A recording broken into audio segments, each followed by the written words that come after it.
mais um episódio do meu podcast Nas Quintas dela. Esta é mais uma conversa que teremos então a oportunidade de ter hoje com uma pessoa que eu já sigo há imenso tempo, que já acompanho dos tempos de estudante de Engenharia Agronómica. Por acaso era algo que eu estava aqui a confidenciar com o meu convidado em off. Hoje vamos então ter aqui a oportunidade de falar com o José Martino. Ele é uma verdadeira referência na agricultura portuguesa. Certamente muitos de vocês que estão a ouvir esta entrevista certamente que vão reconhecer o nome. Ele é engenheiro agrónomo, ele é especialista em fruticultura e comercialização de frutas, tem uma vasta experiência na cultura do kiwi e também aqui na compostagem de resíduos urbanos. Além disso, ele é empresário, consultor, organizador de eventos que promovem o desenvolvimento das regiões agrícolas do norte a centro de Portugal. Portanto, José, muito bem-vindo aqui. Obrigada por ter aceito aqui o meu convite. Fiquei muito feliz. De facto, eu já acompanho o seu trabalho há imenso tempo.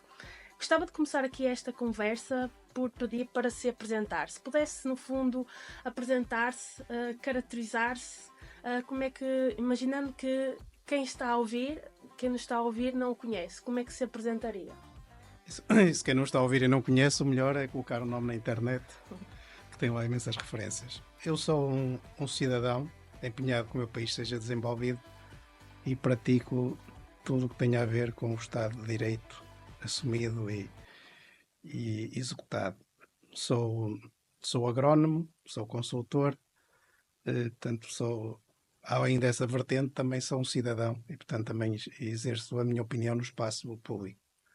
Claro que, por vezes esta questão entre ser-se consultor, entre aspas, até lobista e cidadão, tem algumas incompatibilidades que as pessoas não conseguem perceber qual é que é o espaço do trabalho profissional e qual é o espaço privado. Portanto, hoje estamos em discussão de uma moção do ponto de vista político em que, pronto, aí as incompatibilidades são maiores.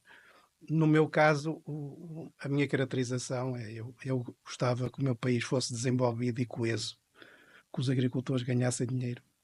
E, portanto, atuo nesse sentido. E acha que isso não acontece atualmente?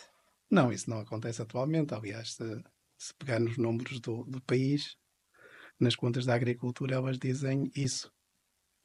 Portanto, uma grande parte dos agricultores não ganha dinheiro. E está nas contas do país. O país tem um déficit da balança alimentar superior a 5 mil milhões de euros. E, portanto, isso não deveria acontecer. É um déficit estrutural. Portanto, desde sempre que não temos produção em valor para nos alimentarmos. E, portanto, esse é um dos meus grandes objetivos, é fazer com que esse déficit se inverta. Claro que, antes de tudo, também sou um profissional, né? Tenho contas para pagar, tenho empresas, tenho colaboradores e tenho que satisfazer esses compromissos. Já iremos aqui à parte da parte do empreendedorismo, porque de facto tem aqui uma componente aqui empresarial bastante grande. Gostava também de falar aqui um pouco sobre as suas origens. Como é que surgiu aqui a questão e a paixão pela agronomia? Eu pergunto isto porque normalmente os convidados que eu tenho aqui no podcast, a paixão pela agricultura, por temas relacionados, às vezes parte da infância, porque um pai era agricultor ou um avô e, portanto, herdaram, entre aspas, essa paixão de algum familiar. No seu caso foi assim ou não? Não, é assim, eu tenho paixão pelo que faço. Nas coisas que abraço, que desenvolvo, quero ser o melhor. Se sou ou se não sou, depois só sabemos com o passar do tempo. E, portanto, o que acontece é que a agronomia surgiu como uma opção para um curso. Claro que podia ter escolhido outros. Estava entre este e outros. E, portanto, na altura escolhi este. E desde sempre, portanto, o que eu procurei fazer foi cumprir os objetivos. Ou seja, fazia parte dos meus objetivos familiares. Tinha que tirar um curso, uma licenciatura. Tinha que o fazer, no meu caso, em 5 anos, porque o custo para os meus pais foi enorme para o efeito e, portanto, só tinha que cumprir. Isso foi sempre a minha maneira de estar. Foi liberdade com responsabilidade e é isso que eu procuro, pratico e que incuto nos meus filhos, nos meus colaboradores e também na sociedade. Dentro da sua, digamos assim, da sua área profissional e também da sua área de atuação, tem aqui uma forte componente na fruticultura e com especial enfoque no kiwi. Como é que surgiu aqui o kiwi na sua área profissional? O que é que o fascinou nesta cultura? É assim, eu sou licenciado em Agronomia pelo Instituto Superior de Agronomia da Universidade Técnica de Lisboa. E ainda sou do tempo de que as licenciaturas tinham 5 anos.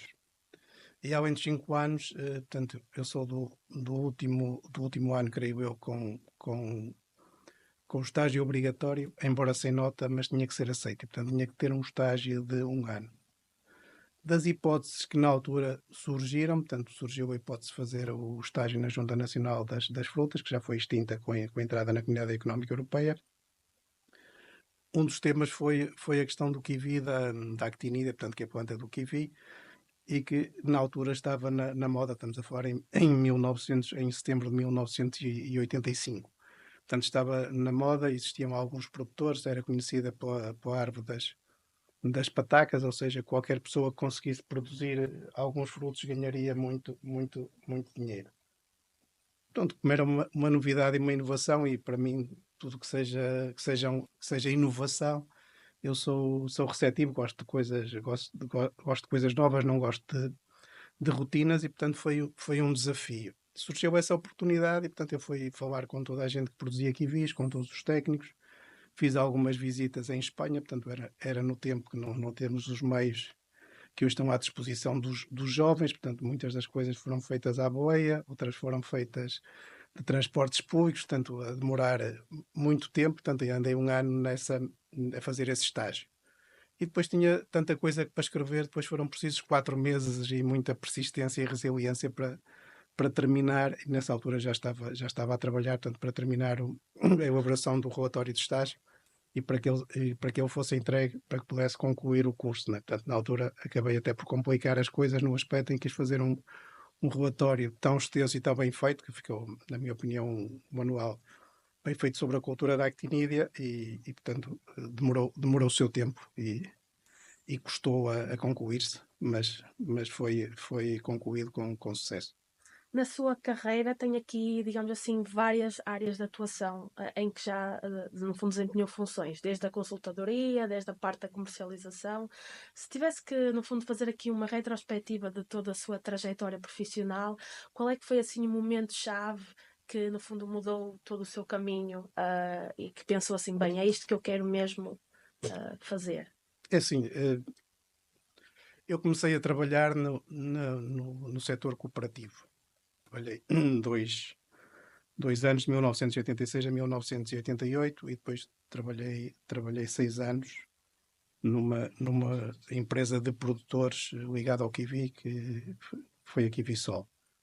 E tanto em 1994 a Kiwisol ficou com problemas financeiros e, portanto, eu acabei por sair. E, portanto, na altura tive um problema existencial, porque desde sempre o meu objetivo, como disse, foi ser o melhor com base no mérito, que é uma coisa que eu acredito, que pratico e que é o meu lema de vida. E, portanto, eu estava relativamente deprimido, porque, apesar de não ganhar mal e, portanto, ganhar acima da média, achava que recebia muito menos que se estivesse noutra profissão, ou seja, se fosse médico ou se fosse advogado. E na altura tive esta conversa com um amigo espanhol mais velho, também técnico e consultor, que me disse, tu ganhas em função do que conseguires gerar para os teus clientes, ou seja, para quem trabalhas. Portanto, se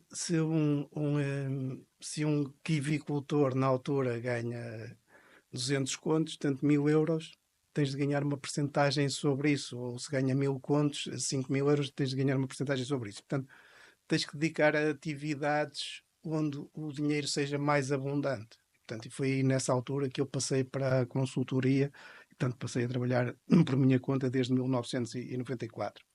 Primeiro como consultor independente, portanto, como a recibos verdes, portanto, sozinho, e depois, mais tarde, com colaboradores, portanto, em que passei a construir, a ampliar a espaço visual que já existia, portanto, que trabalhei sozinho durante uma série de anos, e, portanto, e depois, a partir daí, trabalhar e construir as equipas. Portanto, essa foi a grande mudança. Foi a primeira grande mudança. A segunda foi no ano 2002, portanto, a ampliação, portanto, passar a ter uma equipa maior. Depois foi mais tarde, em 2012, também a ampliação da atividade da espaço visual, mas as coisas foram aparecendo naturalmente ao longo do tempo, no sentido da evolução normal, de dar resposta aos clientes, dar resposta ao mercado, do fazer acontecer. Sempre com o princípio de fazer bem, tem que procurar fazer o que os outros não faziam, e portanto, mesmo que fizesse, como eu costumo dizer, mesmo que façamos as mesmas coisas, ou seja, que os resultados sejam os mesmos, não o fazemos da mesma forma. E é por isso que nós no mercado somos e eu como líder também das empresas, somos muito, muito copiados, quer nos produtos, quer nos serviços que fazemos, porque as pessoas têm muita dificuldade como digo, em aderir à inovação, e portanto só o fazem quando alguém já faz. E, portanto, nós portugueses somos muito bons a copiar os outros. Deveríamos, na minha perspectiva, sermos melhores a copiar com valor acrescentado. Pronto, mas no fundo é realidade. E o desafio que tenho desde sempre é formar pessoas, é fazer equipas, é construir o conjunto em que o conjunto seja melhor que a soma das partes. Isto é, se nós estamos sozinhos, somos só unipessoais. Portanto, há muita gente cujos negócios, cujas atividades são aquela própria pessoa, portanto, que fazem o que conseguem fazer sozinhos.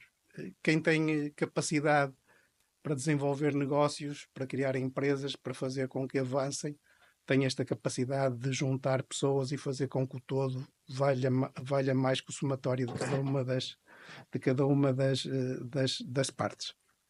O José, pensando aqui na questão da consultadoria agrícola, o seu nome é talvez dos nomes mais sonantes e mais conhecidos como consultor agrícola.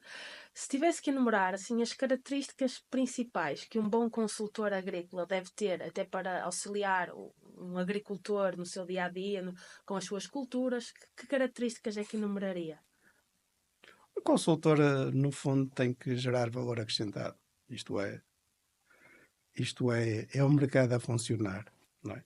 Só vêm ter connosco se acreditarem que nós somos capazes de ajudar o agricultor, o empresário a ganhar mais dinheiro. Claro que depois há especificidades, mas no fundo a principal característica é essa. Portanto, nós temos que estar abertos à inovação, temos que estudar muito, temos que ir ver, temos que perceber o que é que pode ser feito, o que é que não pode ser feito, o que é que se adequa a cada realidade, porque uma das coisas que a mim me causa espanto é que a agronomia se exerça sem se ir ao campo. Portanto, tenho muita dificuldade em perceber como é que hoje se faz a agronomia sem conhecer o campo, sem conhecer as plantas, os animais, o comportamento, as alterações climáticas, portanto, toda esta série de desafios. E a partir daqui, depois, é tentarmos perceber, por outro lado, também como é que os mercados evoluem, como é que se juntam estes ingredientes todos para ter sucesso. Agora, há uma coisa que é a chave, que é um consultor não é um empresário. Isto é, o consultor pode ser empresário, mas pode não ser. Porque a grande questão é que um empresário é alguém que tem capacidade para correr riscos. E a primeira característica de alguém que tem capacidade para correr riscos, por um lado, é avaliar-se a si próprio e saber o que é que vale e ser honesto consigo nesta avaliação. E, em segundo lugar, ter capacidade para avaliar pessoas e ter capacidade para o fazer com sucesso. E, portanto, aí faz toda a diferença. Repara, eu costumo rir-me e dizer que os consultores só vêm dizer aquilo que as pessoas já têm e, portanto, e que só o dizem é com mais categoria e como é um terceiro a dizer, tem mais, claro que isto é exagerando, tem maior credibilidade, mas no fundo passa por aqui, por perceber o que é preciso conjugar e onde é que é preciso mexer para que o resultado seja melhor. Tudo se resume nisso. Isto eu costumo dizer que esta parte dos negócios é como a política, é como a política ou como ao futebol. Quando é o fim de jogo, é se ganha as eleições, se vence o jogo, Não interessa se a equipa jogou a defesa todo o jogo, mas marcou o gol e, portanto, no fim o que interessa é que o número de golos marcados seja maior que os sofridos e, portanto, isto é tudo muito nessa perspectiva, é fazer com que com quem trabalhamos ganhe dinheiro e consiga persistir na linha do tempo. José é um grande conhecedor aqui do setor agrícola em Portugal, até recentemente lançou agora um livro com crónicas relacionadas com o setor agrícola e, portanto, tem acompanhado aqui a evolução da agricultura nos últimos anos. Eu gostava de lhe perguntar se pudesse destacar aqui as mudanças positivas e também aquelas mudanças negativas que ocorreram no setor agrícola nos últimos anos, o que é que destacaria? É assim, as agriculturas de Portugal são um conjunto de sistemas que naturalmente vão numa direção e sentido, e portanto que é a evolução da sociedade. Isto porquê? Porque do ponto de vista político não há objetivos. E, portanto, quando nós não temos objetivos, ou seja, não sabemos para onde é que queremos ir, nunca vamos saber o caminho. Portanto, eu costumo dizer que em Portugal as políticas das agriculturas é tirar dinheiro para cima dos problemas. É pensarmos que todos os anos, entre 900 milhões a 1.100, 1.200 milhões de euros, são colocados nos agricultores. Querem ajudas ao rendimento, querem ajudas ao investimento. Portanto, isto também tem algumas variações com os quadros financeiros de apoio plurianuais. E, portanto, o que acontece é que se eu tivesse nos meus negócios alguém que me desse 10%, e já estou a fazer 10% como um valor relativamente baixo, que ele é superior, se eu tivesse 10% de dinheiro dado, que não tenha que o devolver, que não tinha que pagar juros, e ao fim de 36 anos ou 37 de ajudas o resultado fosse perto de zero, eu merecia ser despedido. Portanto, esta é a imagem das agriculturas de Portugal. Portanto, as contas da agricultura são perto de zero. Tem uns anos que é positivo, se a produtividade for maior, se os preços de venda forem um bocadinho melhores e se os fatores de produção não subirem tanto. Se subirem mais e se as produtividades forem mais baixas devido ao clima, o resultado é zero ou negativo. Portanto, com isto, nós temos o quadro traçado. Portanto, o que acontece é que não há objetivos para as políticas das agriculturas de Portugal. Portanto, o único objetivo da política é aplicar o dinheiro, que não se pode devolver dinheiro a Bruxelas. E, portanto, o que é preciso é gastá-lo. Não interessa como. Se ele é bem aplicado, se é aplicado para melhorar as deficiências estruturais. Portanto, isto deu toda uma evolução natural, que é as pessoas saíram das agriculturas, houve uma grande mudança por entrada de técnicos para empresários agrícolas, de serviços técnicos prestados pelas organizações de produtor e pelas empresas de prestador comercializam fatores de produção.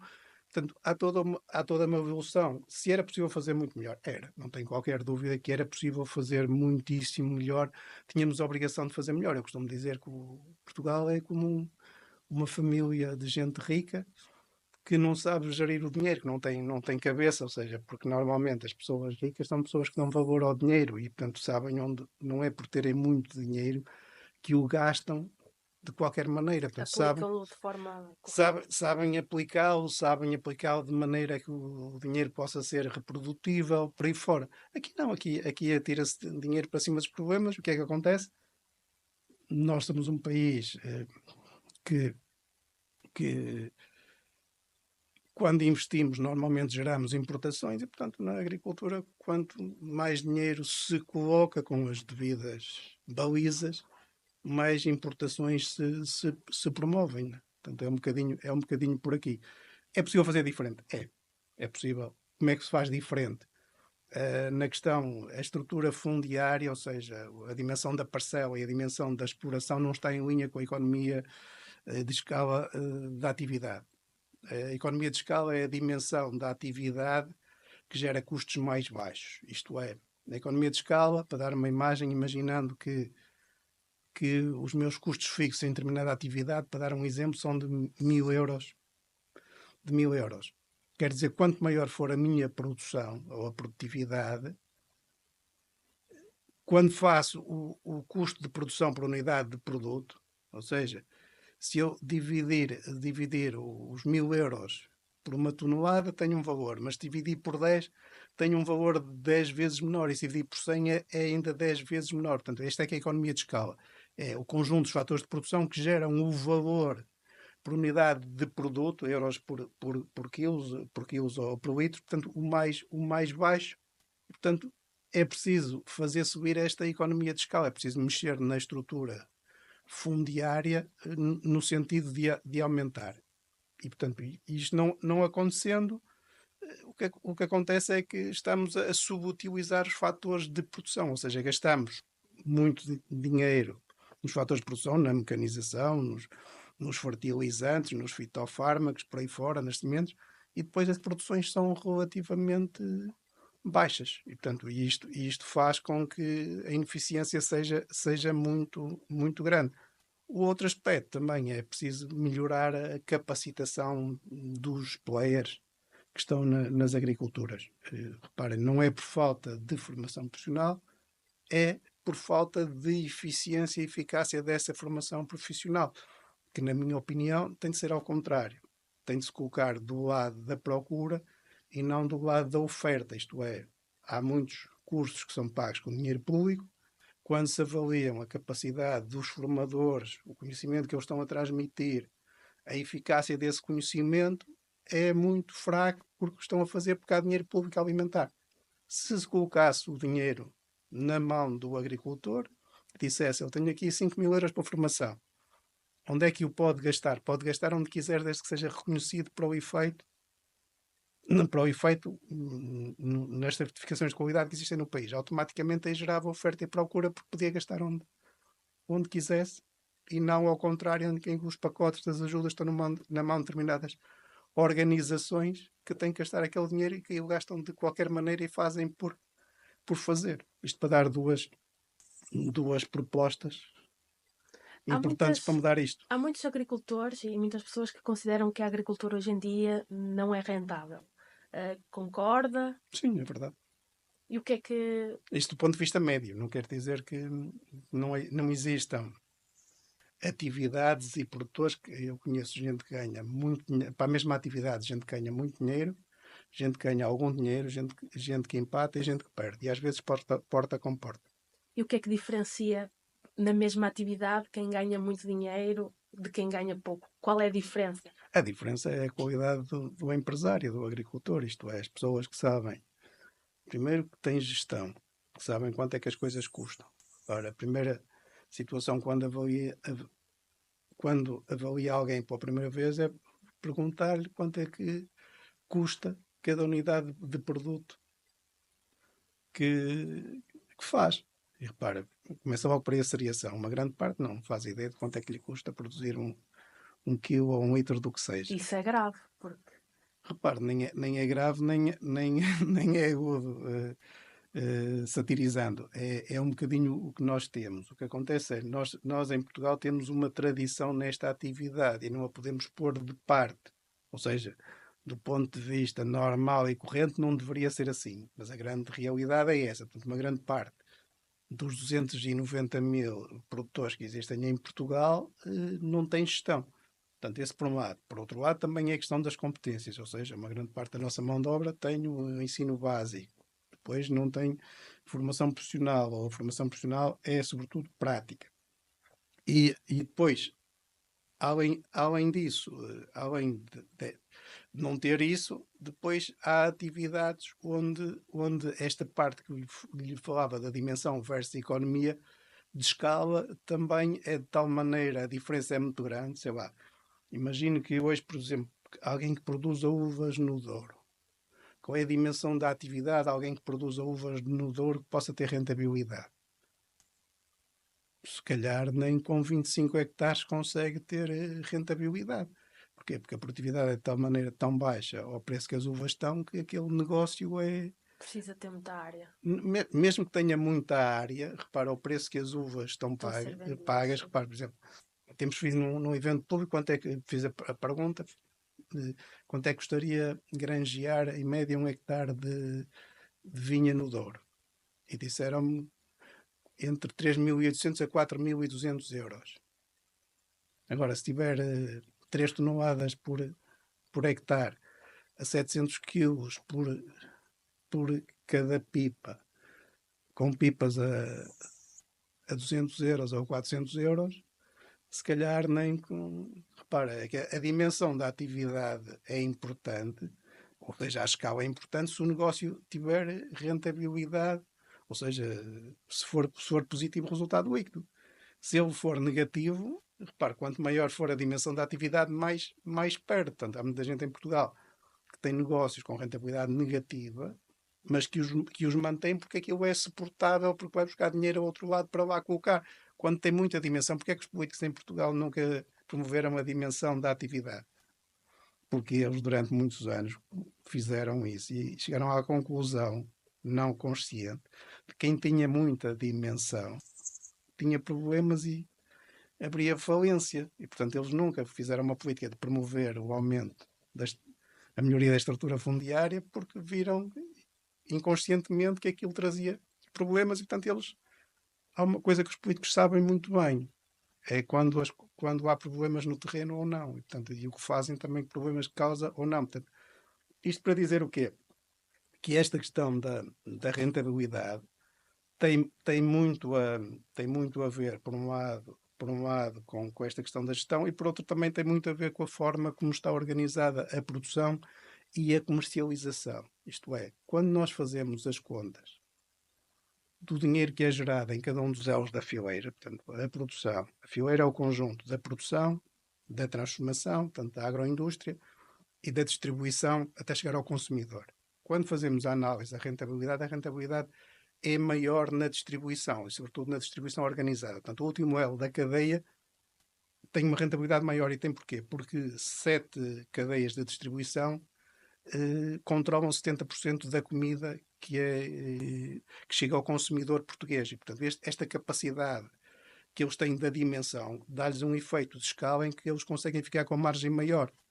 Claro que eles dizem, e bem, que os resultados que têm não são grandes. Porquê? Porque Também eles... lhes convém. Claro, porque eles são eles que gerem o negócio deles. Eles fazem o negócio de maneira que a margem do negócio do ponto de vista do que apresentam nas contas públicas seja pequena. Agora, as contas têm de ser feitas entre o preço a que eles compram o produto e o preço a que vendem o produto. Depois, o que eles lá colocam de custos é um problema deles. E, portanto, eu sou um defensor, e aliás escrevi isso no livro, que devia ser feita uma gestão por dados. Isto é, todos os meses, quem tem negócios em Portugal, ou empresas, ou empresários em nome individual, com contabilidade organizada, são obrigados a entregar na autoridade tributária todas as transações. E, portanto, isso devia ser medido. E devia ser medido o preço a que compra e a que vende, ou seja, a margem que gera, quer na distribuição organizada, quer na agroindústria, quer na produção. E depois, do ponto de vista de impostos, tinha que ser feita uma política de impostos de distribuição do dinheiro entre a distribuição organizada e a produção. Isto é, normalmente diz-se, mas os produtores em Portugal estão sempre à espera de subsídios. Mas estão sempre à espera de subsídios porque o consumidor quer comida barata. E mesmo assim, os produtores têm muita dificuldade em ganhar dinheiro. Conseguem em determinadas fileiras, com determinadas dimensões de atividade, em determinadas alturas temporais. Isto não quer dizer que no prazo de 20 ou 30 anos que não existam períodos em que estão a perder dinheiro, não é? Por exemplo, tenho o exemplo da fileira do leite de vaca, que há alturas em que dá dinheiro e há alturas em que Oscila bastante. oscila bastante. E, portanto, isto e isso acontece praticamente em todas as fileiras. Não é possível manter sempre, portanto, isto tem os chamados ciclos económicos, tem altos e tem baixos. Portanto, é uma questão de colocar a linha do tempo a funcionar e essa análise também tem que ser feita. Agora, as políticas públicas têm de ser desenvolvidas no sentido de promover o interesse público de quem é mais fraco. Porque, repare, depois o que é que isto faz? Faz um desequilíbrio do ponto de vista da coesão territorial. Se tem 80% da superfície do país que cuja atividade económica é o setor primário não gera riqueza, automaticamente não tem pessoas que queiram abraçar essa atividade. E, portanto, isso gera despovoamento. Por isso é que eu não me canso de dizer, querem combater despovoamento. É muito simples. Põem os agricultores a ganhar dinheiro ou muito dinheiro e o despovoamento é invertido. Agora, ninguém quer abraçar uma atividade em que não ganha dinheiro e ninguém quer estar num sítio onde não tem oportunidades. Portanto, não há volta a dar-lhe. Agora, o que acontece é que as políticas são feitas noutras direções e sentido. É mais fácil levantar o interior de uma vila no país 3 vezes e gastar uns milhões, porque fica lá, do que gastar Apostar na agricultura. nestes milhões no sentido de criar condições, não é? Para que esta política da distribuição da riqueza seja efetiva. Esta política da dimensão da,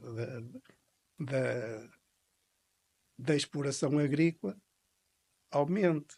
Portanto, estas é que são as políticas que o país precisa, mas não, as políticas que o país precisa é tirar dinheiro para cima dos problemas. É levantar o centro da vila 3 vezes, é colocar lá um centro cultural que que é ocupado meia dúzia de dias por ano. Não quer dizer que as pessoas que lá estão não tenham direito a isso. Não, não estou contra isso. Nas grandes cidades, repara, eu, eu, eu, eu manifestei-me publicamente contra meter dezenas ou centenas de milhões de euros em Matosinhos no terreno da Petrogal. Não faz sentido nenhum. Aquilo tem valor imobiliário para resolver o problema por si. Porque isto é a política ao contrário. Aqueles milhões que foram lá colocados do PRR deviam ser gastos no Freixo de Espada, no Freixo de Espada à Cinta ou Miranda do Douro. Noutras zonas que Sim, beneficiariam mais. sim, claro. E portanto, e com outro tipo de políticas, sobretudo políticas, repara, quem abrisse negócios nessas regiões de baixa densidade, por exemplo, durante 10 anos não pagaria IRC. Seria uma forma também de atrair pessoas para essas zonas. Claro, porque isto é um círculo vicioso, que é, não tem oportunidades, mas também não há políticas que incentivem as oportunidades. Onde é que estão as oportunidades? É onde não é preciso fazer nada, mas se estas... Porque o que acontece é, do ponto de vista político, onde é que os políticos colocam o dinheiro? Onde estão os votantes. Nos Portanto, grandes centros. claro, automaticamente não há nenhum político, repara, eu retenho e digo isto dezenas ou centenas de vezes. A ministra Ana Brunhosa anunciou 30 milhões de euros para o interior com pompa e circunstância. O ministro Matos Fernandes, no mesmo dia à tarde, anunciou 300 milhões de euros para o metro de Lisboa e Porto. Estamos conversados. Uma discrepância. Estamos conversados. Repara, o que acontece é, a malta discute, mas o interior tem menos deputados que o litoral. Eu digo, é muito simples, façam um referendo para os portugueses decidirem se querem que 50% dos fundos públicos sejam gastos onde não há pessoas. E os portugueses decidem. Pelo menos acaba a hipocrisia, que é, se decidirem que querem que se gaste o dinheiro só onde há pessoas, automaticamente todos sabemos que é gasto o dinheiro. Não é certo nem errado, só que acaba a hipocrisia.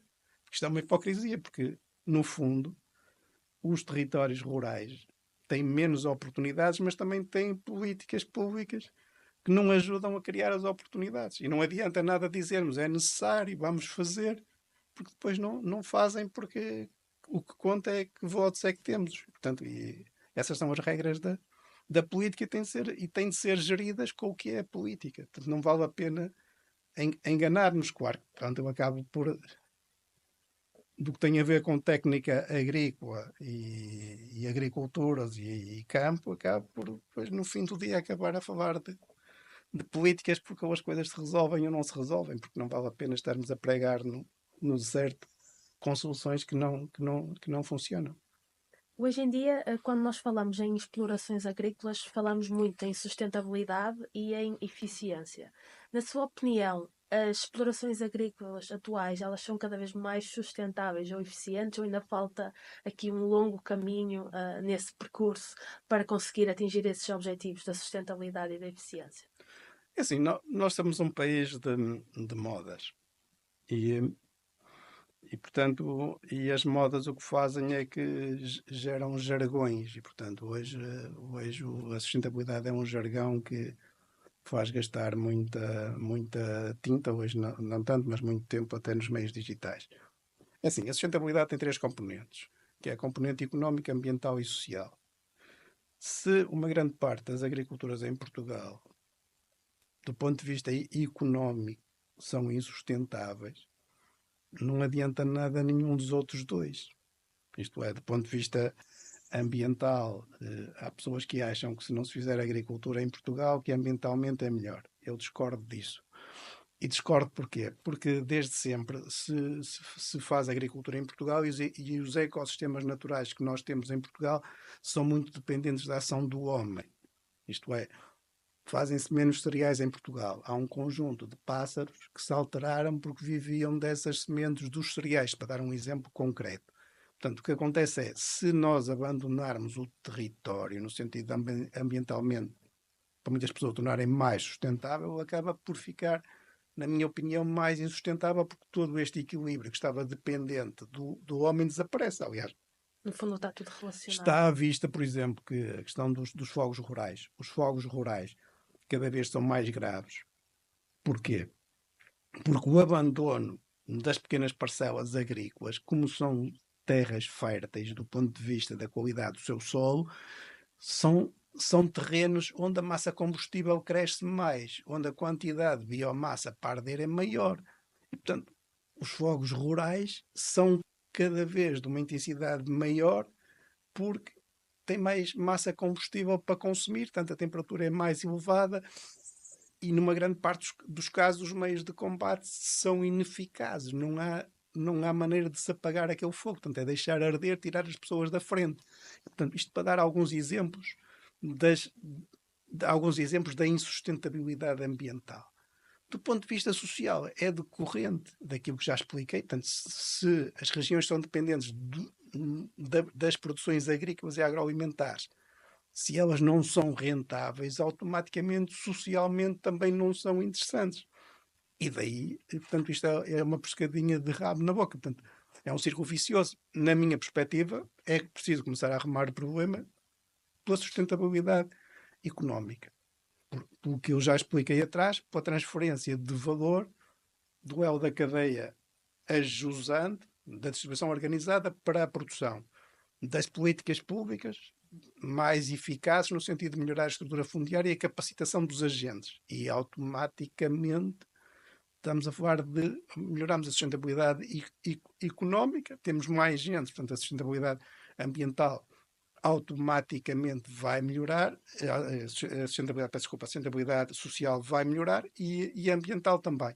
Do ponto de vista ambiental, há uma consciência cada vez maior na utilização dos recursos. E porquê? Porque a sustentabilidade económica advém de se fazer mais com menos. Isto é, à medida que o tempo passa, incorpora-se conhecimento e, por exemplo, com a mesma mão de obra, com a mesma estrutura de mecanização, consegue-se produzir muito mais. Seja, Muitas mais vezes quem olha de fora, por exemplo, do ponto de vista dos ambientalistas, há pessoas que dizem mas a agricultura intensiva é negativa ambientalmente. Na minha opinião, por exemplo, os conceitos aqui estão misturados. Normalmente temos agricultura intensiva junto com monocultura. Por exemplo, sei lá, no Alqueva, no regadio do Alqueva, temos uma zona onde temos 50 km, se passa numa estrada em 50 km, tem olival em 50 km. O que está errado não é o olival intensivo. O que está errado é um bloco com 50 km de olival. A monocultura é que é errada. Portanto, aquilo devia ter 10 km de olival, depois provavelmente teria que ter 10 km de cereal, depois voltava a ter 10 km de olival. Portanto, estou a falar do ponto de vista de valores médios. Isto não é régua esquadra, não estamos numa economia como é que se para as centralizada. monoculturas?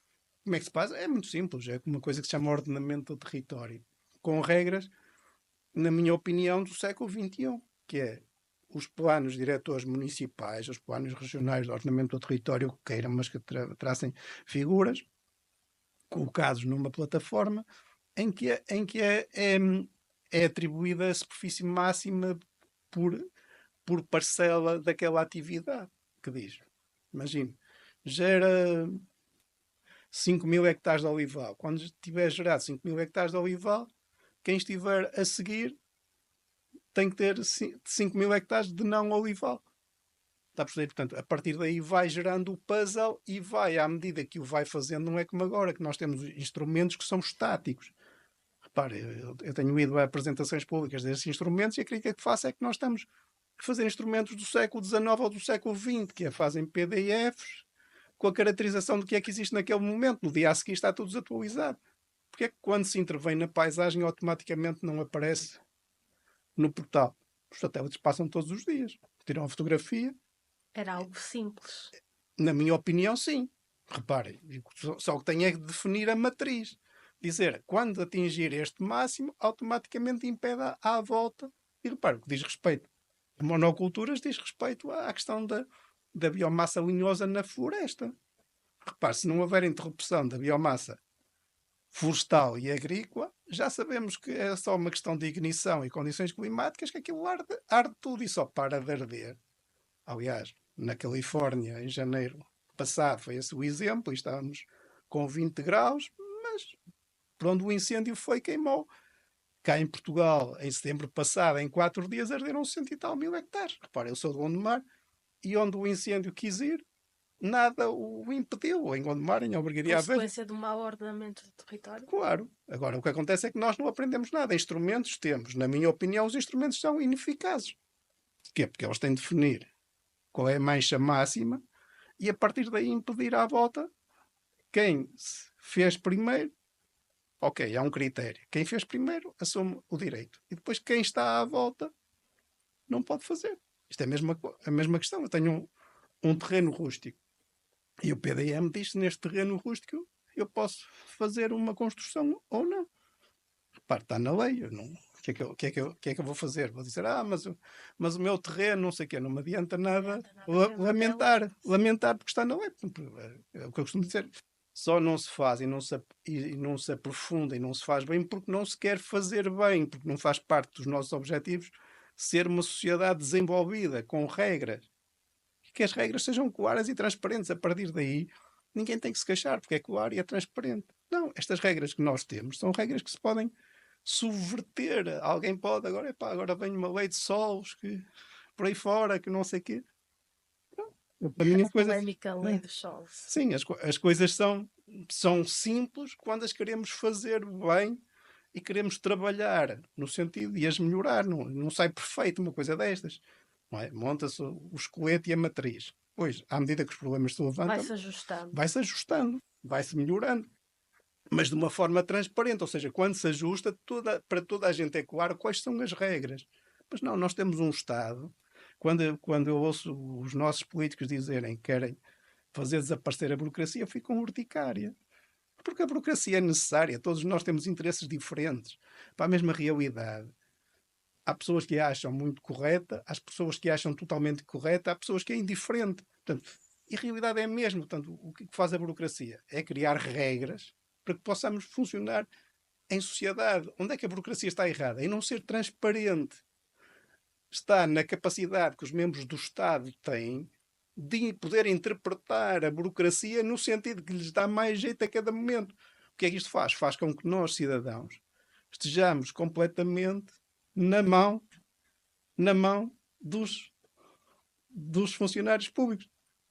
E repare, eu não posso aceitar quando os políticos dizem, como eu ouço dizer, ministros dizerem que há funcionários públicos que têm imenso poder. Mas eles têm imenso poder porque estes nossos políticos que dizem isso não tornam as regras transparentes.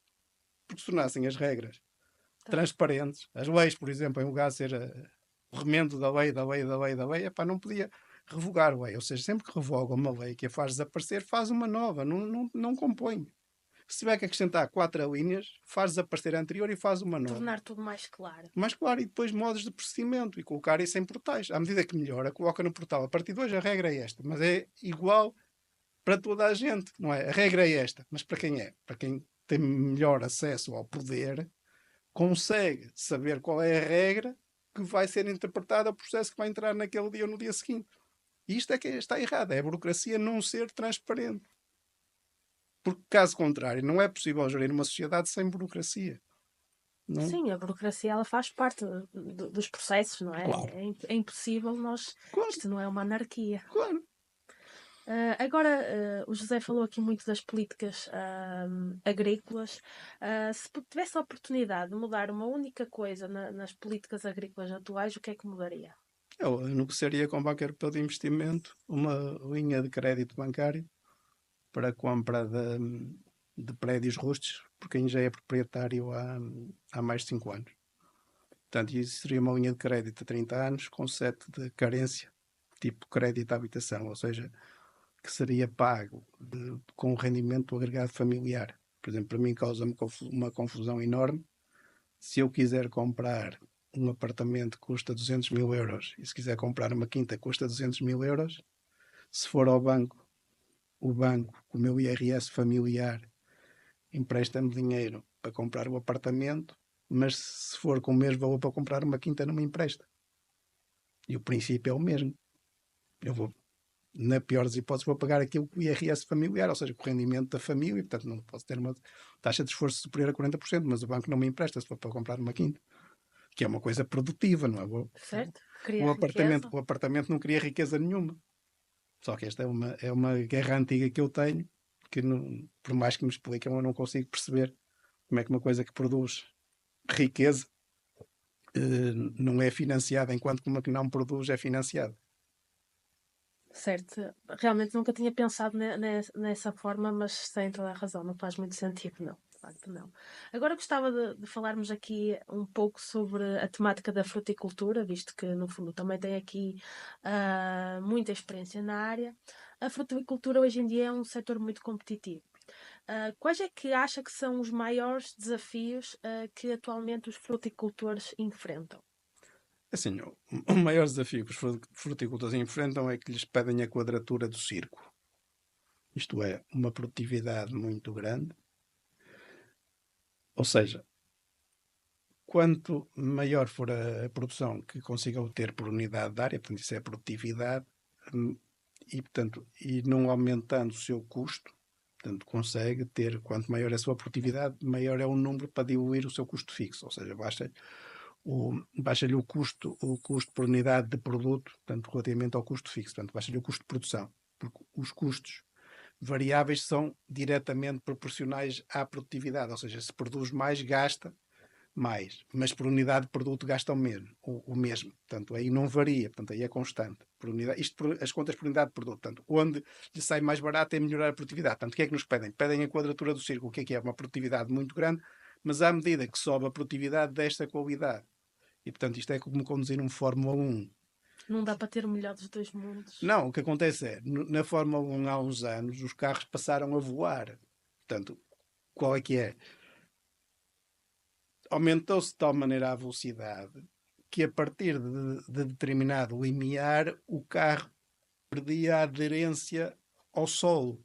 E, portanto, deixava de ser um carro, passava a ser um avião e, portanto, dava acidentes. E, portanto, o que fizeram? Tiveram que, que, eh, que diminuir, tiveram que criar barreiras para diminuir as velocidades aos Fórmula 1. Portanto, e aqui também é um bocadinho o mesmo, ou seja, nós começamos a chegar a produtividades que são produtividades astronómicas, sei lá, há 15, 20 anos atrás, alguém que produzisse maçãs em Portugal produziria 30 toneladas, já era um bom produtor. Hoje, se calhar, quem produzir menos de 80 não consegue ganhar dinheiro. Portanto, isto para dar uma ideia. Portanto, um desafio é conseguir a produtividade elevada com o perfil de qualidade, porque o grande problema que existe na agricultura é que há uma variação muito grande da qualidade do produto. Isto é, há uma qualidade do produto que o mercado está disposto a trocar por euros. Só que essa qualidade de produto que o mercado está disposto a trocar por euros e, portanto, que além de ser mais fácil de vender, é mais valorizada, é mais difícil de obter.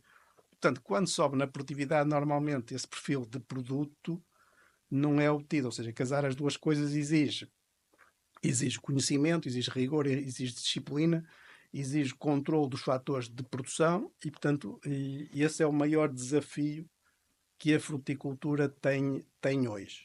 E, portanto, é aqui onde as coisas se debatem. Claro que depois varia também de cada espécie fruteira em si, ou seja, há determinadas frutas em que por norma, são frutas cuja atividade naturalmente geram margem. Sei lá, o kiwi, a castanha, o abacate, para dar alguns exemplos, são frutas que intrinsecamente já geram margem. Isto é, imagine, sei lá, o custo de produção de, de um produto destes é 100, mas o preço de venda do agricultor, por norma, já é 150 ou 200. Enquanto, por exemplo, se tiver maçãs ou peras, o custo de produção é 100, mas já vai vender a 105 ou a 110. Ou seja, a margem é muito apertada, é mínimo, tem que ter uma produtividade muito grande, tem que ter um número de hectares muito grandes e tem que gerir bem todos os fatores de produção. Nestas, repare, por exemplo, o caso do abacateiro.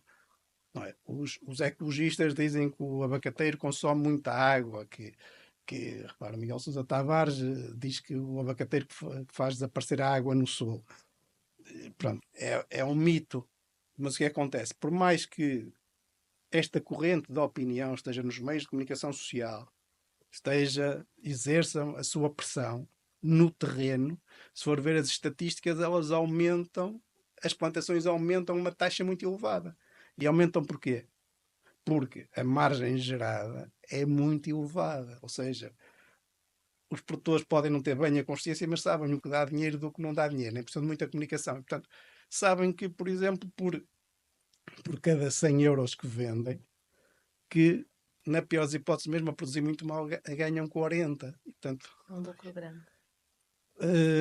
Isto faz com que as progrida nesse sentido. Portanto, há variações muito grandes entre as diversas espécies e mesmo dentro das espécies, também dentro das variedades.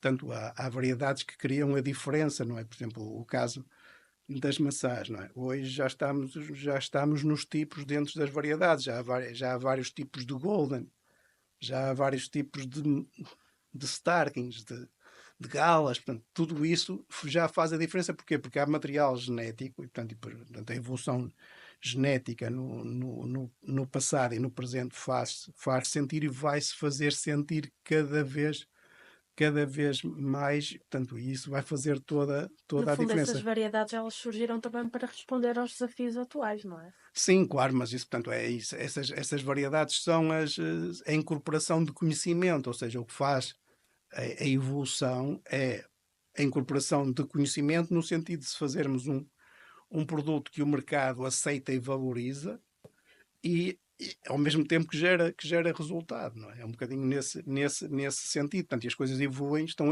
a evoluir muito nesse sentido, não é? E, portanto, por exemplo, quanto mais commodity é uma produção, maior é a diferença a esse nível, não é? Não é por acaso que as pessoas dos cereais e dos milhos, não é?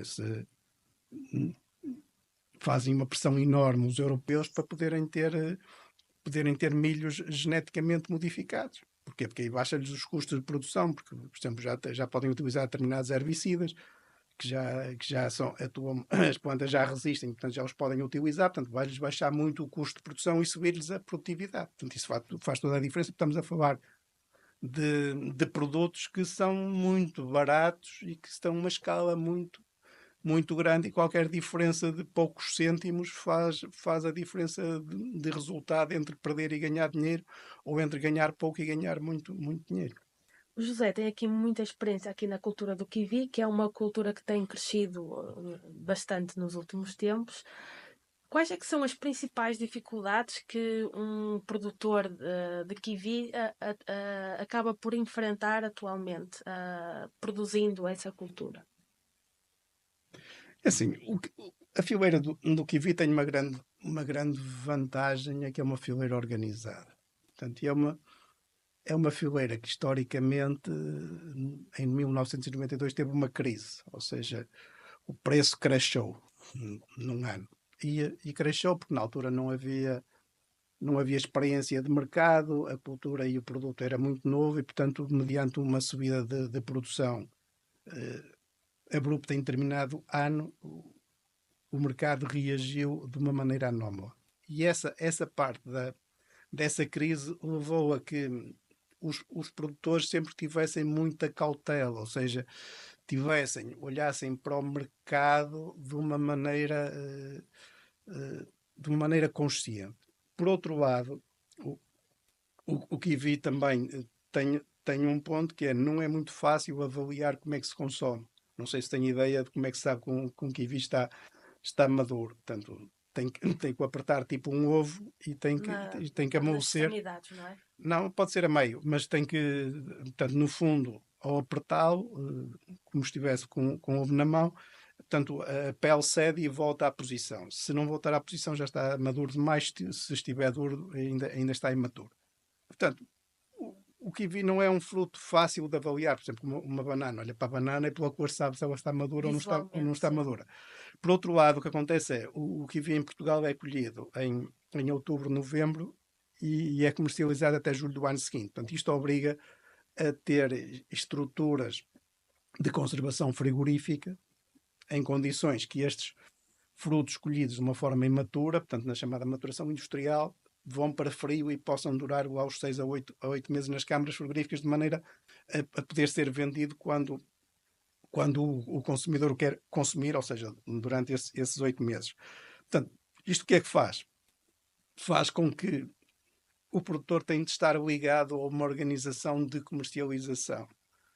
E ao estar ligado, obriga a que tenha que cumprir regras, ou seja, vai colher em determinada altura, que é marcada, que é assumida, vai entregar, portanto, tem toda uma logística e uma organização que faz com que não é indiferente, ou seja, cada produtor não pode fazer o que entende. E isto levou a que, na linha do tempo, as coisas fossem evoluindo em determinada direção e sentido, e também se fez um trabalho, foi único, pronto, e eu fui uma das pessoas que participei nisso, juntamente com mais 5 ou 6 pessoas, no sentido de vermos lá fora que tecnologia é que, é que tinham de produção e trazer essa tecnologia e fazer uma adaptação inteligente. Ou seja, nós em Portugal não temos investigação para a fruticultura e, portanto, o que fizemos foi copiar os outros, mas de uma maneira inteligente, ou seja, as técnicas culturais que se podiam, que se podiam colocar os kiwicultores a fazerem e que fizessem sentido para a nossa realidade solos e clima. Portanto, tudo isto levou a uma especialização inteligente no sentido da organização do mercado. E durante muito tempo havia sempre a ideia, quando eu falava com pessoas sobre o que via, a malta dizia, isso é uma coisa que não dá. E eu respondia, não dá para quem perde dinheiro na atividade, mas se quiser eu mostro pessoas que ganham muito dinheiro nisso. Portanto esta ideia do não dá fez sempre um certo amortecimento sobre a produção. Por outro lado, esta especialização, ou seja, no sentido também a Associação Portuguesa de Aquicultores entre 2000 e a partir de 2004 para cá também fez muitas fez muitas ações de capacitação, muitas visitas ao estrangeiro, elaborou um plano estratégico para a fileira, portanto, tudo isto começou a gerar uma estrutura de corpo, ou seja, as pessoas saberem o que é que produziam, como é que estava o mercado, como é que organizava, portanto, isto foi crescendo e foi passando a ideia que existe hoje, de que é uma fileira e que é uma atividade muito, muito interessante. Agora, isto é a questão da história e da sociologia a funcionar, não é? Porque assim é a história, por exemplo, sei lá, imagine, por hipótese, que tenho um produtor de milho em Santarém, que é o João Coimbra, que é. Conheço muito bem, Sim, faz um trabalho muito bom. sim, mas pronto, agora do ponto de vista frio, imagino que aquele senhor não tinha nenhuma emotividade para produzir milho. Provavelmente tinha alternativas muito mais interessantes do ponto de vista das terras que tem, da dimensão que tem e da sua capacidade empresarial para ter um resultado muito, muito melhor. Mas, no entanto, o que ele gosta é de produzir milho. E ele é muito bom a produzir milho. Mas, do ponto de vista da oportunidade, a oportunidade seria outra. Por exemplo, uma grande parte dos produtores do leite do Entre Douro e Minho, não tenho dúvidas, teriam muito maior rentabilidade se produzissem kiwis. Não é em todos os casos, porque há casos onde as terras não têm aptidão para isso, mas uma grande parte teriam uma oportunidade muito maior de ganhar muito mais dinheiro. Repare, eu conheço alguns produtores de leite que se transformaram em kiwicultores, Também conheço alguns aqui nesta zona. e que ganham imenso dinheiro. Pronto, agora, porquê é que quem está a produzir leite não se transforma instantaneamente? Porquê? Porque todos nós desenvolvemos uma atividade de determinada maneira, tornámos especialistas nessa atividade. Temos medo da mudança, provavelmente. Sim, também tem riscos, Claro. não é uma questão instantânea dizer agora eu tenho aqui uma varinha mágica, faço desaparecer isto e começo com aquilo. Está a perceber? O transformar uma atividade noutra tem essa parte da mudança e da ruptura, tem as questões emocionais, são as primeiras, e depois tem todas as questões materiais atrás. Do ponto de vista de especulação pura, não é? Se isto fosse só com base de análises puras e duras de rentabilidade, uma grande parte dos agricultores estariam a fazer outras coisas que seriam muito mais rentáveis. Mas, no entanto, isso não acontece porque o tal peso da sociologia, da especialização e da história que cada um de nós tem um peso muito grande nesta atividade. É verdade. Agora gostaria de passar aqui a uma secção da nossa conversa que é o mito ou verdade, em que eu vou lhe dizer aqui algumas frases e o José diz se é mito ou verdade e justifica muito brevemente. A primeira é: o kiwi é uma cultura fácil para iniciantes. Mito ou verdade? Esse é um mito. Quer justificar? Muito brevemente. A questão é se a pessoa não souber o que é que faz, ou seja, se não fizer um trabalho de perceber quem está no terreno como é que faz, quais são os pormenores do fazer bem, o resultado é desastroso. Outra frase que gostaria que comentasse: o futuro da agricultura está na produção biológica. Mito ou verdade? Ah, É um mito, não há verdades absolutas, ou seja, é aquilo que eu lhe dizia há bocadinho. As coisas são aquilo em que se acredita que se faz. Ué, quem é que sou eu para dizer o que estava a dizer há bocadinho? Pá, é melhor produzir kiwi do que produzir leite, não é? Hoje é uma verdade, mas daqui a 2 ou 3 anos, se calhar, o que eu disse agora, provavelmente pode ser daqui a 3 anos ser uma mentira. Portanto, não, uma coisa não anula a outra, ou seja, em ambos os lados se vai a ganhar dinheiro. Agora, acredito que a prazo, que entre a agricultura convencional e a biológica se vão encontrar a meio caminho. Isto é, a biológica vai trabalhar no sentido de subir a produtividade e a convencional vai trabalhar no sentido de adaptar à sustentabilidade ambiental. Agora, outra frase que eu gostaria de comentar, que comentasse: é impossível ter uma exploração agrícola rentável sem acesso a subsídios, apoios financeiros. Isso é um mito. Embora assim, para a grande maioria das explorações, por isso é que já lhe disse, depende das atividades e depende das dimensões e depende da capacidade empresarial. Portanto, do ponto de vista realista, isto é, se tiver a determinada atividade na dimensão adequada e com o conhecimento adequado, consegue fazer sem os subsídios. Agora, para a nossa estrutura fundiária que nós temos, isso é impossível. Para 80% dos casos. Para terminar, Portugal tem as condições ideais para ser um grande exportador de frutas. Sim, isso é verdade. Agora, falando aqui um pouco, a nossa conversa já vai longa, mas falando aqui um pouco do empreendedorismo na agricultura, e o José tem feito aqui um trabalho interessante nesse aspecto, foi crescendo, no fundo, as suas empresas ao longo do tempo. Gostava de lhe perguntar o que é que acha mais difícil, produzir bem ou vender bem? O difícil é produzir bem. Isto é, naquilo que lhe dizia há bocadinho. Se conseguir produzir um produto que o mercado quer trocar por euros na produtividade que faz descer os custos fixos, tem um problema resolvido. Claro que o que acontece é que quando há alguém que vende bem e tem jeito para ser comerciante, muitas vezes o que faz é tirar partido disso, no sentido de ficar com uma margem maior. No fundo, o ideal era ser aqui um equilíbrio entre os dois mundos, produzir e vender bem, não é? Sim, mas se reparar, por exemplo, nas fileiras onde a rentabilidade da produção é fraca, naturalmente o que nota, se analisar na linha do tempo os players, eles caminham no sentido de integrar as duas coisas. Nota isso, por exemplo, na fileira da vinha e do vinho. Uma grande parte são produtores engarrafadores. Porquê? Porque produzir uvas, a rentabilidade é muito escassa. Enquanto que se integrar as duas coisas, automaticamente já torna a coisa muito mais interessante. Por exemplo, queijo da Serra da Estrela DOP. Repare, onde consegue alguma rentabilidade é juntar a produção do leite com a produção do queijo. Porquê? Porque produzir só leite é quase como produzir uvas. Está muito esmagado. O preço aqui é pago.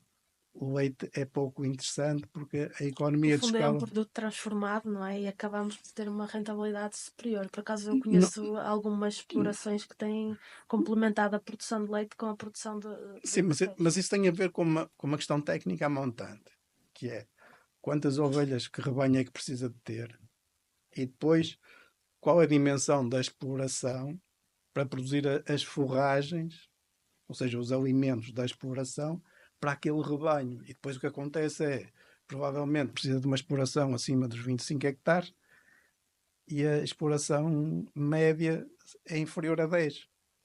Aqui é que está a tal questão que eu lhe falei da medida que podia tomar, que era melhorar a estrutura fundiária, fazê-lo pelo lado do mercado, nem sequer fazia com dinheiro público. Agora, aqui é uma curiosidade, tem aqui um percurso muito notável e de muitos sucessos, mas gostava de lhe perguntar se alguma vez teve assim algum projeto que falhou, e o que é que aprendeu com isso? Sim, claro que, claro que tenho muito sucesso. Quer O sucesso. destacar alguma coisa que falhou e o que é que aprendeu com isso?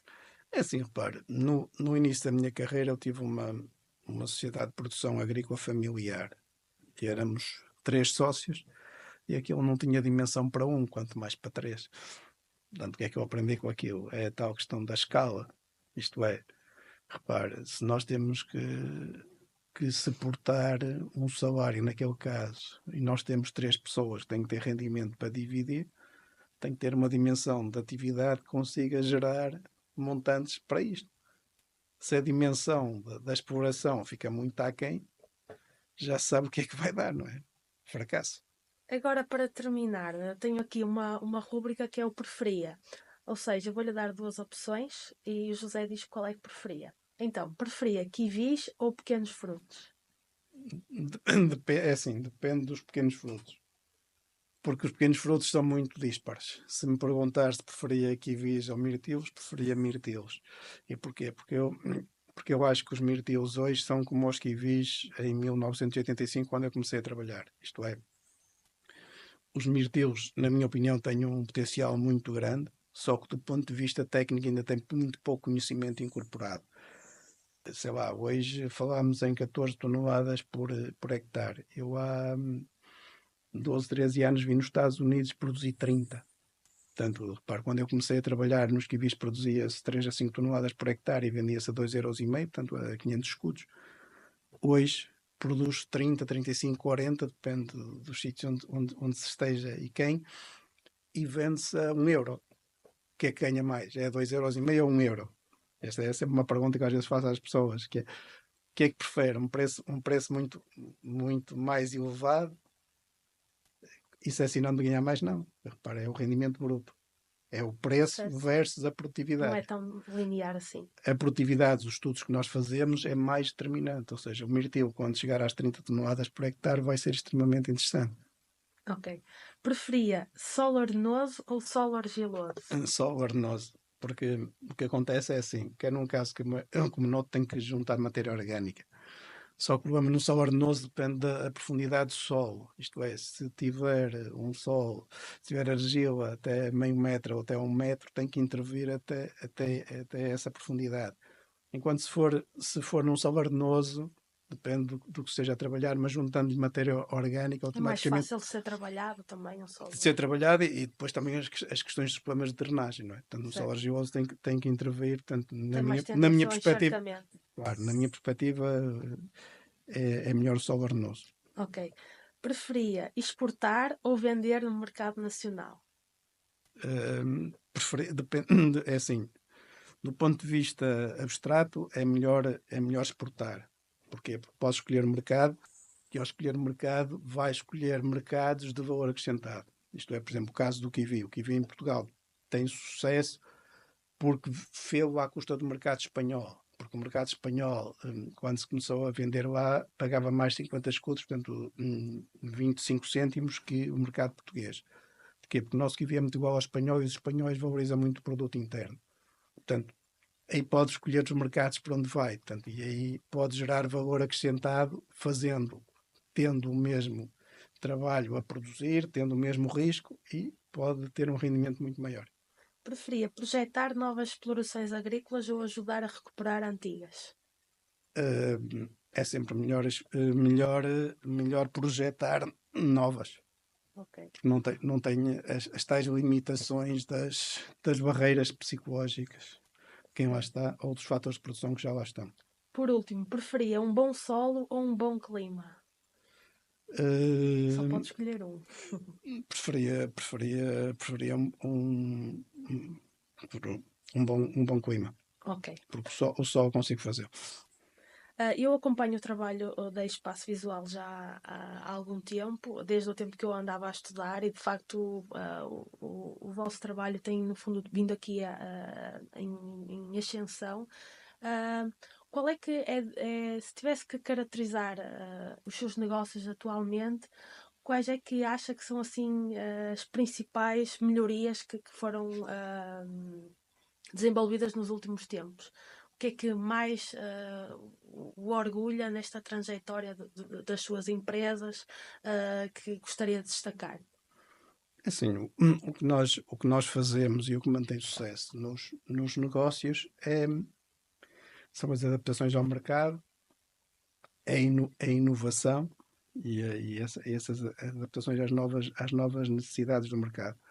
Nós estamos a sofrer uma grande transformação de mercado, da forma como fazemos negócios, como estamos neles.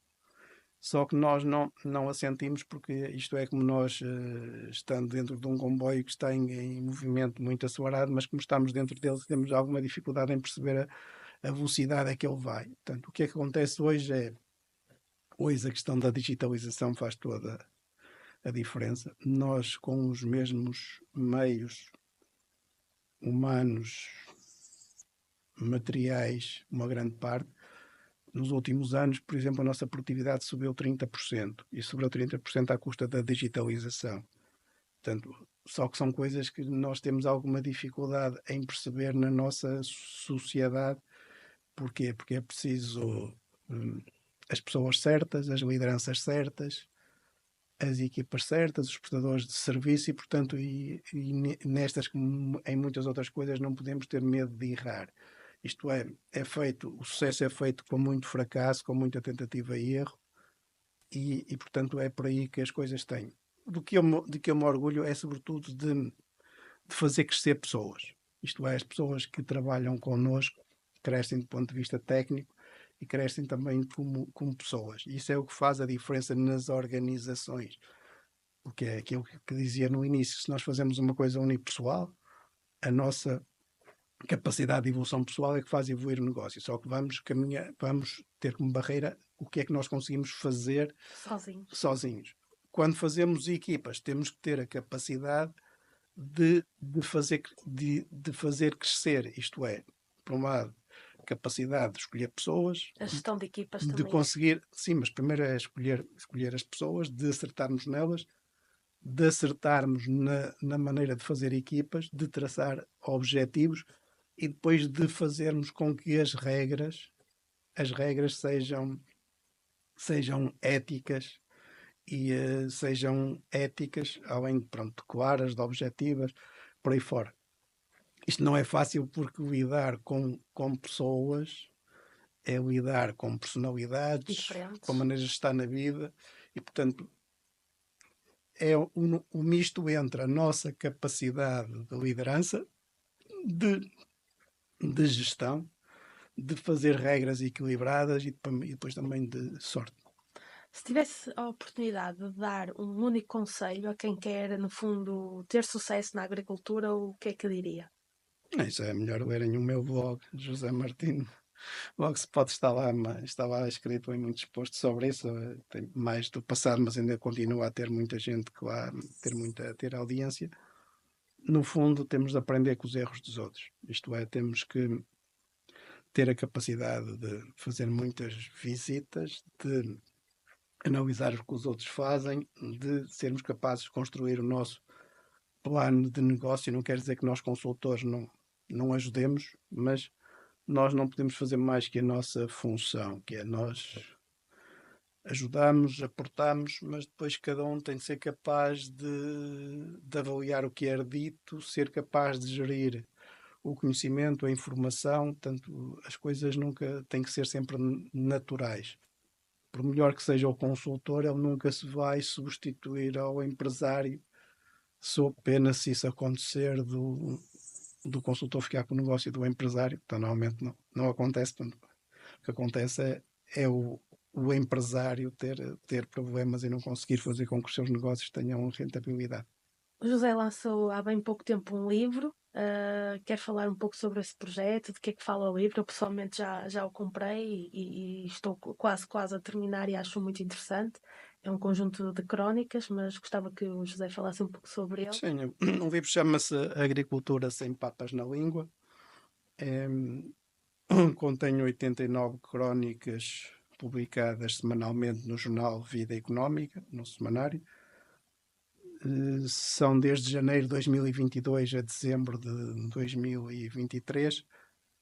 E, no fundo, o livro que faz é colocar junto um conjunto de ideias muito dispares do que eu escrevo semanalmente. É um desafio enorme encontrar tema que seja interessante para quem lê. Portanto, por norma, o que eu faço é ou documentos ou assuntos que estão na berra nessa semana ou nesses tempos. No fundo, procuro estudar isso e depois, com base nesse estudo, ou seja, colocar dados para determinado problema, e depois, com base nesses dados, exponho as minhas ideias que normalmente são contra o sistema. Não é ser contra por ser contra, é ser contra por norma, como digo, do ponto de vista político, não há objetivos e, portanto, o interesse público em Portugal está na mão dos lobbies, alguns deles históricos, nomeadamente dos cereais, que têm mais de 100 anos, e, portanto, em que se coloca dinheiro público, por exemplo, neste caso, numa área que, na minha opinião, se fosse colocado na horta-fruticultura, teria melhores resultados para o país. Portanto, que poderíamos exportar mais, que poderíamos com esse dinheiro utilizar esse dinheiro para comprar cereais nos países onde há aptidão para produzir cereais, que nos sairia muito mais baratos. O que eu procuro com este livro é criar massa crítica, ou seja, fazer com que quem lê possa refletir sobre os temas, possa ter opinião crítica, criar uma opinião pública com massa crítica, ou seja, que nós tenhamos uma atitude de cidadãos do país desenvolvido, que tenhamos uma opinião fundamentada sobre os problemas e com isso consigamos influenciar as políticas, porque no fim do dia o que me faz escrever e intervir como cidadão é em consciência, não aceitar que 20% dos meus concidadãos tenham potencial de pobreza. Isto é, nós estamos num país que tem todas as condições para ser um país rico, tem formação, tem dinheiro, tem um modelo de desenvolvimento económico incorpóreo. Enquanto no passado nós tínhamos, quando eu comecei a trabalhar, tínhamos 30% de analfabetos em Portugal.